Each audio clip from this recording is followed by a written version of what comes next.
This is doctor Vinod Kumar, critical care team emergency medicine అండి. మనం ఒక పేషెంట్ని వచ్చాము, అటెండెన్స్ పేషెంట్ తీసుకొని ఎమర్జెన్సీ వార్డుకి వచ్చింది. తర్వాత అక్కడ నుంచి ఐసీయూకి వచ్చారు. పేషెంట్ అక్కడ వరకు బాగానే ఉంది. ఐసీయూకి వచ్చాక కూడా ఆక్సిజన్తో మనం మెయింటైన్ చేసి ఉన్నాము. మిగతా డ్రగ్స్, సపోర్టివ్ డ్రగ్స్ అన్నీ ఇచ్చాము. పేషెంట్ ఐసీయూకి వచ్చారు, ఐసీయూలో ఉన్నారు.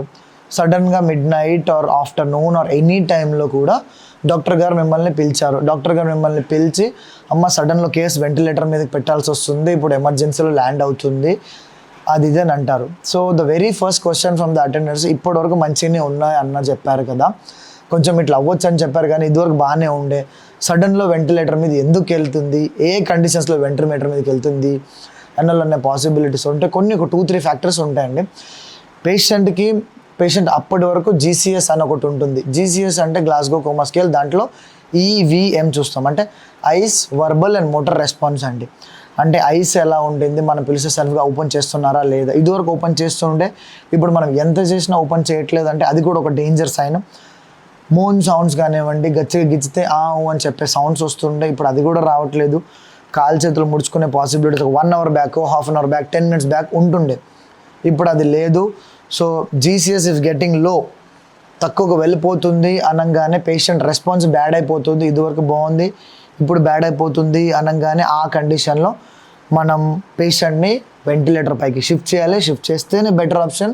అలాంటప్పుడు మాత్రమే పేషెంట్ బయటికి రాగలుగుతారు. ఇంకొక విషయం, డీసాచురేట్ అయిపోవడం అంటే మన పేషెంట్కి రకరకాల మాస్కులు ఉంటాయి.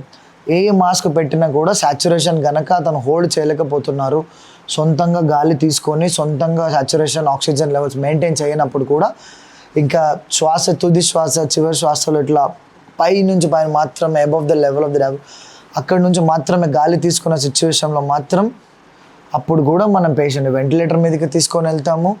ఈ 2 మేజర్ కండిషన్స్, వీటితో పాటు ఇంకా అదర్ కండిషన్స్లో కూడా ఆస్పిరేషన్ అని ఉంటుంది. ఆ కండిషన్లో కూడా ఊపిరితిత్తుల్లోకి సడన్గా ఫుడ్ పార్టికల్స్ వెళ్ళిపోవడం, ఉమ్ము నీరు వెళ్ళిపోవడం, ఇలాంటి ఏ కండిషన్స్ ఉన్న పాసిబిలిటీస్లో కూడా మనం పేషెంట్ని షిఫ్ట్ చేసేస్తాం. సో సినాప్సిస్ ఫైనల్గా ఏంటి అంటే, పేషెంట్ని షిఫ్ట్ చేయాల్సిన పాసిబిలిటీస్ ఒక 1 hour, 10 minutes, 15 minutes బ్యాక్ బాగున్న ఒక పేషెంట్ సడన్లో ఎందుకు షిఫ్ట్ చేయాల్సి ఉంటుంది అంటే, అతని రెస్పాన్స్ మొత్తం డ్రాప్ అయిపోయినప్పుడు, సొంతంగా అతను ఆక్సిజన్ తీసుకోలేని సిచ్యువేషన్లో ఒకటి, తర్వాత ఫిట్స్ ఉంటాయి, ఫిట్స్ ఉంటాం, సీజర్స్, కన్వల్జన్, అసలు ఎంత చేసినా ఏ డ్రగ్స్ ఇచ్చినా కొన్ని అన్కంట్రోల్డ్ ఉంటాయి. ఎపిలిప్టికస్ ఆ కండిషన్లో. ఇంకొకటి పేషెంట్ ఓన్లీ బ్రీతింగ్ మాత్రం ప్రాపర్ బ్రీతింగ్ లేకుండా ఓన్లీ గ్యాస్పింగ్ స్టేజ్లో ఉన్నారు, తుది శ్వాస అంటాం కదా, ఆ తుది శ్వాస టైప్లో ఉన్నప్పుడు అతను బతికించడానికి చేస్తాము. సడన్ కార్డియాక్ అరెస్ట్ అవుతుంది, కేసు అరెస్ట్ అయిపోయింది, హార్ట్ అటాక్ వచ్చింది, సడన్గా సిపిఆర్ ఇచ్చి బతికిచ్చాము, ఇప్పుడు ఆయన సొంతంగా ఆక్సిజన్ తీసుకునే పాసిబిలిటీ ఉండదు. సో ఈ టైప్ ఆఫ్ కొన్ని మేజర్ కండిషన్స్లో మనం ఇంట్యూబేట్ చేసుకోవాల్సింది ఉంటుంది. కొన్ని కండిషన్స్లో ప్రివెంటివ్గా కూడా చేసుకుంటాం, ఈ సీజర్స్ టైప్ ఆఫ్ కండిషన్లో ఫర్దర్ వర్సన్ అవ్వకుండా.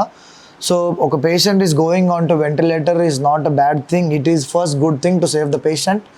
సో అది ఒక కాన్సెప్ట్ మాత్రం గుర్తుంచుకొని ఉండాల్సిందిగా ఇట్స్ అ రిక్వెస్ట్. సో ఠీకే, థ్యాంక్ యూ.